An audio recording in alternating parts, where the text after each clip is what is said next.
Hey, what's going on? It's Jonga D up, and I'm here today to talk to you about this Barbie movie.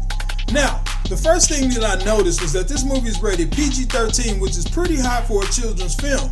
But it got that rating because of the scene where Ken says, "I'll beat you off," which is homoerotic wordplay because he's talking to another man.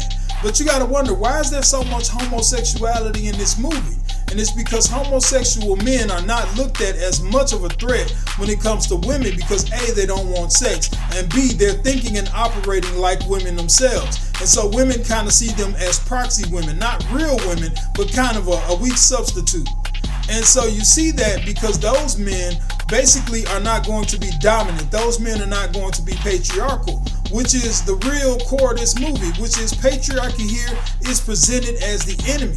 And it's funny in a kid's movie that patriarchy poses so much of a threat that the dialogue is about it. They got to break down how to destroy men. They got to break down how to take away the things that men like.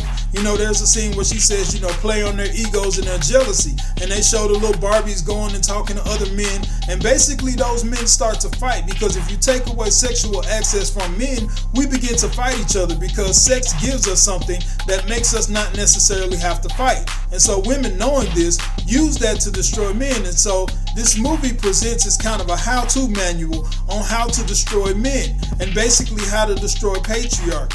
And so it's funny that all of these rumors and all of these kind of, these themes that keep repeating that I've heard in the black community are presented in this movie and this film, and I know where it came from. It came from black women being infected by feminism. Because the core theme in here is if men subject you, if men are in power, then they're going to make you get them a beer. They're going to make you their servant. You're going to end up a mindless slave. You're going to end up pregnant and barefoot. You hear that same thing in the black community when black women say, "Oh, you're going to get me pregnant and then you're not going to be there for the kids and I'm going to end up doing all the work." Feminism has created such a whole doctrine of things that men are going to do because of patriarchy and because they're in charge that women believe them easily. But basically, it villainizes everything men want. It villainizes the fact that men want respect. It even villainizes The Godfather because it's a patriarchal film.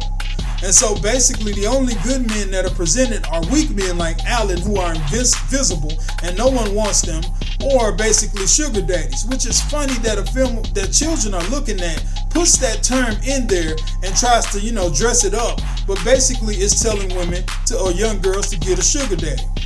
And basically what we're dealing with here is someone who wants to see the destruction of patriarchy.